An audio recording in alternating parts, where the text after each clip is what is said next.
இப்படி இருக்கும் பொழுது அந்த நாடுகளில் இருக்கக்கூடிய ராணுவ நிலைகளை தற்பொழுது ஈரான் தாக்குகிறது என்றால் அந்த நாடுகள் மீண்டும் ஈரானுக்கு எதிராக ஒன்று சேருவதற்கான ஒரு வாய்ப்பு உருவாகி இருக்கின்றது. எனவே ஈரான் தாக்குதலை தற்பொழுது அமெரிக்காவும் உறுதி செய்திருக்கின்றது.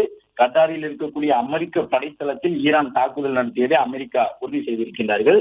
உயிரிழப்பு எதுவும் அமெரிக்கர்களுக்கு ஏற்படவில்லை என்ற ஒரு கருத்தையும் அமெரிக்கா சொல்லி இருக்கின்றது. அதே நேரம் தங்கள் நாட்டினுடைய இறையாண்மை, வான்வெளி, சர்வதேச சட்டங்களை ஈரான் மீறியதாக கத்தார் குற்றம் சாட்டியிருக்கின்றது. கத்தாரினுடைய பார்வையிலே அது ஒரு சரியான ஒரு அம்சம்தான். ஏனென்றால் உங்களுக்கும் அமெரிக்காவிற்கும் சண்டை என்றால் நீங்கள் அமெரிக்காவோடு சண்டை போடுங்கள். எங்கள் நாட்டுக்குள் நாங்கள் அனுமதித்து அமெரிக்கா உருவாக்கி வைத்திருக்கக்கூடிய ஒரு ராணுவ நிலையை தாக்குகிறீர்கள் என்றால் அது எங்கள் மீது நடத்தப்பட்ட தாக்குதலாகத்தான் பொருள் கொள்ள முடியும் என்று தற்பொழுது கத்தார் சொல்லி இருக்கின்றது. கத்தார் நாட்டுக்குள் எப்படி ஈரான் குண்டு வீசலாம் என்ற கேள்வியினை கத்தார் எழுப்பி இருக்கின்றது. கத்தாரில் இருக்கக்கூடிய இந்தியர்களுக்கு அறிவுறுத்தல் வழங்கப்பட்டிருக்கின்றது.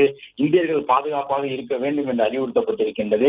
ஈரானினுடைய ஏவுகணைகள் மத்திய கிழக்கின் பல்வேறு நாடுகளை நோக்கி பாய்ந்து கொண்டே இருப்பதை நாம் திரையில் பார்த்து கொண்டிருக்கின்றோம். இதுவரை இஸ்ரேலை நோக்கி மட்டும்தான் ஈரானினுடைய ஏவுகணைகள் சென்று கொண்டிருந்தன. ஆனால் இப்பொழுது மத்திய கிழக்கு நாடுகளின் பல்வேறு இடங்களிலும் அமெரிக்க நிலைகளை குறிவைத்து அவர்கள் தாக்க தொடங்கி இருக்கின்றார்கள். நாம் முன்பே குறிப்பிட்டதை போன்று ஈரானினுடைய பலம் என்பது 3000 கிலோமீட்டரிலிருந்து 5000 கிலோமீட்டருக்கு உள்ளாக இருக்கக்கூடிய இலக்குகளை தாக்கி அழிக்க முடியும். அமெரிக்காவை அவர்கள் தாக்க வேண்டும் என்று முடிவு செய்து விட்டார்கள். ஏனென்றால் இதுவரை இஸ்ரேலினுடைய பின்னணியில் இருந்துதான் அமெரிக்கா செயல்பட்டது. ஆனால் நேற்று முன்தினம் காலையிலேயே நேரடியாக அமெரிக்காவே தலையிட்டு தன்னுடைய நாட்டினுடைய போர் விமானத்தின் மூலமாக ஈரான் நாட்டுக்குள் ஊடுருவி வந்து 3 முக்கியமான அணு ஆயுத நிலைகள் மீது அணு ஆயுதத்தை ஈரான் உற்பத்தி செய்து கொண்டிருக்கக்கூடிய இடங்களிலே குண்டு வீசிவிட்டு சென்று விட்டது. எனவே அமெரிக்காவை தாக்க வேண்டும் என்கின்ற ஒரு வெறி ஈரானுக்குள் இருக்கின்றது. ஆனால் அமெரிக்காவை தாக்க வேண்டும் என்றால் 11,000 கிலோமீட்டருக்கு வான்வெளியிலே ஏவுகணைகள் சென்றுதான் ஈரானிலிருந்து அமெரிக்காவிலே விழுக வேண்டும். அவ்வளவு தூரம் செல்லக்கூடிய அளவுக்கு ஈரான் வசம் ஆயுதம் இல்லை. ஏவுகணைகள் பறந்து செல்லக்கூடிய தூரம் என்பது 3000 அதிகபட்சமாக 5000 கிலோமீட்டர். எனவேதான் இப்பொழுது ஈரான் என்ன முடிவெடுக்கின்றது, உங்களை நான் பழிவாங்க வேண்டும் என்றால் உங்களுடைய ராணுவ நிலைகள் என்னுடைய தாக்குதல் தூரத்திற்குள் எங்கெல்லாம் இருக்கின்றதோ அங்கேயெல்லாம் நான் தாக்குவேன் என்று அமெரிக்காவிற்கு பகிரங்க சவால் விடுத்து தற்பொழுது ஈரான் இந்த ஏவுகணை தாக்குதலை தொடங்கி இருக்கின்றது. இதில் ஈரானுக்கு ஆதரவாக ஒருவேளை ரஷ்யாவோ சீனாவோ வரக்கூடும் என்ற ஒரு கருத்தும் தற்பொழுது முன்வைக்கப்படுகின்றது. ரஷ்யாவெல்லாம் வெளிப்படையாக சொல்லிவிட்டார்கள், நாங்கள் நேரடியாக ஈரானை ஆதரிக்க முடியாது. ஏனென்றால் இஸ்ரேல் நாட்டுக்குள் எங்கள் நாட்டவர்கள் பல பேர் இருக்கின்றார்கள். எனவே நாங்கள் நடுவு நிலைமைதான் வகிக்க முடியும் என்ற ஒரு கருத்தை ரஷ்யா சொல்லிவிட்டது. அதே போன்று இவர்களுக்கு ஈரானுக்கு ஆதரவாக சீனா இருந்தாலும் கூட சீனாவின் ஆதரவு என்பது ஈரானில் இருந்து வரக்கூடிய கச்சா எண்ணெய் தடைபட்டு போகுமோ என்ற அச்சத்தின் காரணமாகத்தான் ஈரானை சீனா ஆதரிக்கிறதே தவிர நேரடியாக ஈரானுக்கு ஆயுத உதவியை செய்யக்கூடிய நிலைமையிலே சீனாவும் இல்லை. ஆனால் இது இப்பொழுது பரவி இருக்கக்கூடிய சூழ்நிலையில் இந்த யுத்தம் என்பது இஸ்ரேலுக்கு வெளியே ஈரானால் நடத்தப்படக்கூடிய சூழ்நிலையில் ஈரானுக்கு ஆதரவாகவும் ஒரு சில நாடுகள், குறிப்பாக இந்த ரஷ்யா சீனா போன்ற நாடுகள் நேரடியாக கூட ஈடுபடுவதற்கான ஒரு வாய்ப்பு இருக்கின்றது. அவ்வாறு நேரடியாக அந்த நாடுகள் ஈடுபட்டால் வெளிப்படையாகவே இது ஒரு அறிவிக்கப்பட்ட 3ஆம் உலகப் போராக மாறிவிடும்.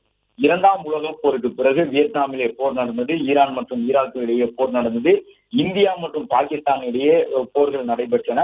அதே போன்று இந்தியா சீனா இடையே போர் நடந்தது, ரஷ்யா உக்ரைன் இடையே போர் நடந்தது. ஆனால் இந்த போரில் எல்லாம் அந்தந்த நாடுகள் தான் மற்ற நாட்டின் மீது, அதாவது 2 நாடுகளுக்கு இடையிலான சண்டையாக இருந்தது. ஆதரிக்கக்கூடிய நாடுகள் பின்பக்கமாக இருந்தன. யாரை ஆதரிச்சிருந்தார்களோ அவர்களுக்கு ஆயுதம் கொடுத்து உதவினார்களே தவிர தங்கள் நாட்டினுடைய எல்லைக்குள் சண்டை நடப்பதற்கு அவர்கள் ஒப்புக்கொள்ளவில்லை. அந்த 2 நாடு மட்டுமே சண்டை போட்டுக் கொள்ளட்டும் என்று வெளியில் இருந்துதான் வேடிக்கை பார்த்துக் கொண்டிருந்தார்கள். ஆனால் இப்பொழுது ஈரான் இஸ்ரேல் சண்டை என்பது நாம் பார்க்கக்கூடிய விதமாக கத்தார் வரை விரிவடைந்து விட்டது, குவைத் வரை சென்று விட்டது, பஹ்ரைன் வரை சென்று விட்டது, சவுதி அரேபியா, ஈராக் உள்ளிட்ட நாடுகள் வரை சென்று விட்டது. எனவே ஒட்டுமொத்தமாக மத்திய கிழக்கு நாடுகள் முழுவதும் இந்த இரவு நேரத்திலே போர் மேகம் சூழ காணப்படுகின்றது. ஈரானுக்கு எதிராக ஒட்டுமொத்த மத்திய கிழக்கு நாடுகளும் திரளப் போகின்றார்கள். அமெரிக்கா இன்னும் சக்தி வாய்ந்த வெடிகுண்டுகளை பயன்படுத்தப் போகின்றது என்பதுதான் தற்பொழுது உலகிற்கு கிடைத்திருக்கக்கூடிய அச்சுறுத்தக்கூடிய செய்தியாக இருக்கின்றது. ஏனென்றால் அமெரிக்காவினுடைய அதிபர் டொனால்ட் ட்ரம்பை பொறுத்தவரை அவருடைய மனநிலை என்னவாக இருக்கும் என்பதை யாராலும் கண்டுபிடிக்க முடியாது. இன்னும் சொல்ல போனால் அவர் பல்வேறு விருதுகளை வாங்க வேண்டும் என்ற ஒரு நோக்கத்தோடு செயல்பட்டுக் கொண்டிருக்கின்றார். நோபல் பரிசுகளை எல்லாம் பெற வேண்டும் என்ற நோக்கத்தோடு செயல்பட்டுக் கொண்டிருக்கின்றார். எனவே ஈரான் மீதான தாக்குதலை அவர் தீவிரப்படுத்த வேண்டும் என்ற முடிவுக்கு ஏற்கனவே சென்று விட்டார். அதன்படிதான் அவர்கள் தரைக்குள் ஊடுருவி சென்ற, அதாவது பதுங்கு குழிக்குள் ஊடுருவி சென்று தாக்கக்கூடிய ஆயுதங்களை எல்லாம் பயன்படுத்தி ஈரானுக்குள் தாக்குதலை நடத்திவிட்டார்கள் அமெரிக்கர்கள். ஏற்கனவே அணு ஆயுத நிலைகள் என்பது மலைகளுக்கு உள்ளாக குடைந்து ஆழமாக இருக்கக்கூடிய பகுதிகளில் தான் அணு ஆயுத நிலைகளை உருவாக்கி வைத்திருப்பார்கள்.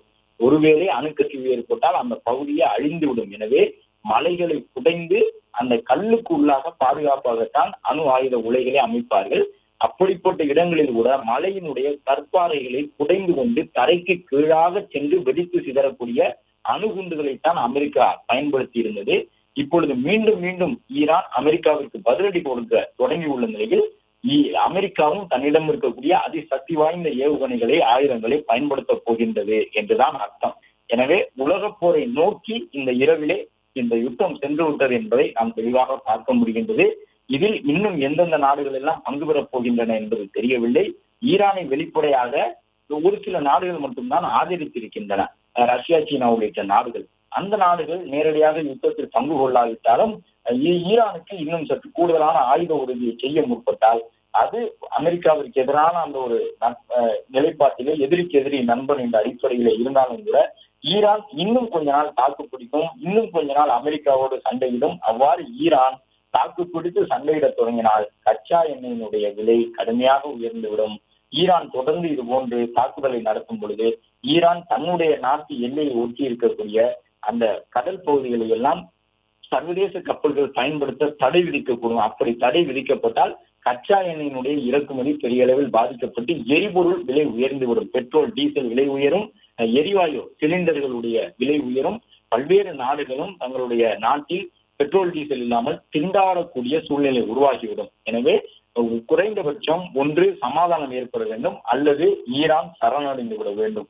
இது இரண்டும் நடக்காவிட்டால் இந்த போர் மூன்றாம் உலக போராக பரிணாமம் பெற்று தொடர்ந்து இந்த யுத்தம் நீண்டு கொண்டே இருக்கும். கத்தார் உள்ளிட்ட நாடுகளில் இருக்கக்கூடிய ராணுவ தளங்களை, குவைத் உள்ளிட்டவற்றில் இருக்கக்கூடிய ராணுவ தளங்களை முழு அளவில் அமெரிக்கா பயன்படுத்த தொடங்கிவிடும். நான் ஏற்கனவே குறிப்பிட்டோம், மத்திய கிழக்கு நாடுகளில் மட்டும் 19க்கும் கூடுதலான ராணுவ நிலைகளை இந்த அமெரிக்கா உருவாக்கி வைத்திருக்கின்றது.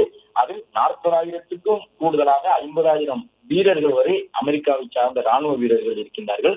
அவர்களை நோக்கித்தான் தற்பொழுது ஏவுகணைகளை வீசி இருக்கின்றது ஈரான்.